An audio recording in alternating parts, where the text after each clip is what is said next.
আসসালামু আলাইকুম। Welcome to my Facebook blog and YouTube channel. আশা করি সবাই ভালো আছেন। সর্বপ্রথম আমি ওয়েলকাম জানাই যারা আমার ভিডিওগুলো দেখে থাকেন তাদের প্রতি। আমার এই ভিডিওটা যদি ভালো লেগে থাকে তাহলে পেজটা ফলো দিবেন এবং ভিডিওটা শেয়ার করে দিবেন, যাতে আমার এই ভিডিওতে অনেকেই পরামর্শ দিতে পারে। সে পরামর্শটা অনুযায়ী আমি কাজ করতে পারি। আসলেও আমার হাতে যে কবুতরটা দেখতে পারতেছেন, এই কবুতরটার মাথা ঘুরুনি হয়েছে।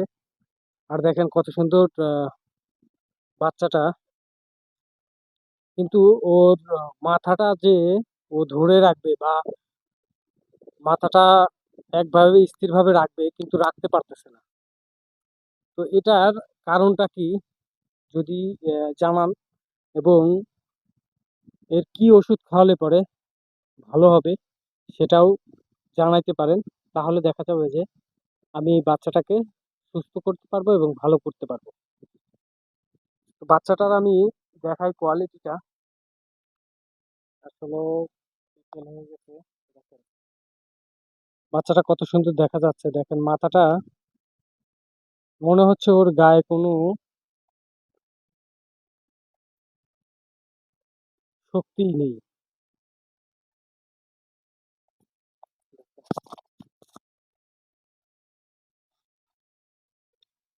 আসলেও এই দেখেন শুধু এইভাবে ও একটু উঠতে পারতেছে, আর মাথাটা দেখেন কিভাবে নাড়াচ্ছে।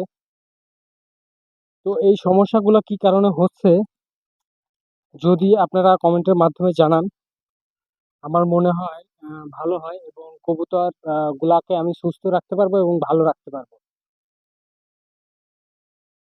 খুবই খারাপ লাগে যখন দেখি যে কবুতর গুলা এরকম সমস্যা হচ্ছে, কবুতর গুলা ধীরে ধীরে অসুস্থ হয়ে যাচ্ছে। এগুলা দেখলে আসলেও খারাপ লাগে। প্রত্যেকটা খামারই চায় তার পোষা প্রাণী সবসময় সুস্থ থাকুক এবং ভালো থাকুক। আমিও সেটা চাই। এই জন্য আপনাদের কাছে সবসময় বলে আসি যে এই সম্পর্কে যদি কোনো ভালো চিকিৎসা থাকে তাহলে অবশ্যই সেটা আমার কমেন্টের মাধ্যমে জানাবেন, বা আমাকে হোয়াটসঅ্যাপে নক দিবেন, মেসেঞ্জারে জানাবেন। তাহলে দেখা যাবে যে আমি কবুতরটাকে সুস্থ রাখতে পারবো, ভালো রাখতে পারবো। সবাই চায় যে তার পোষা প্রাণীটাকে ভালো রাখুক। এই জন্য আপনাদের মাঝে মাঝে মাঝে আমি পরামর্শ চেয়ে থাকি। আপনারা অনেক সুন্দর সুন্দর গঠনমূলক পরামর্শ দেন, অনেকেই সুন্দর সুন্দর পরামর্শ দিয়েছেন। তাদের পরামর্শ অনুযায়ী আমি অনেকগুলাই কবুতরকেও সুস্থ করতে পারছি।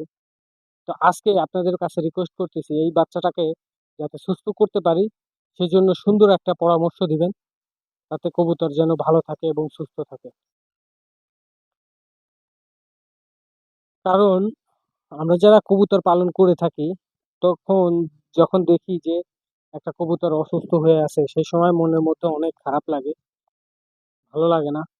এই জন্যই আপনাদের কাছে সবসময় বলি যে একটা পরামর্শ দিন, যাতে কবুতরগুলোকে সুস্থ রাখতে পারি এবং ভালো রাখতে পারি। তো সবাই ভালো থাকবেন, সুস্থ থাকবেন। দেখা হবে আবার নেক্সট ভিডিওতে।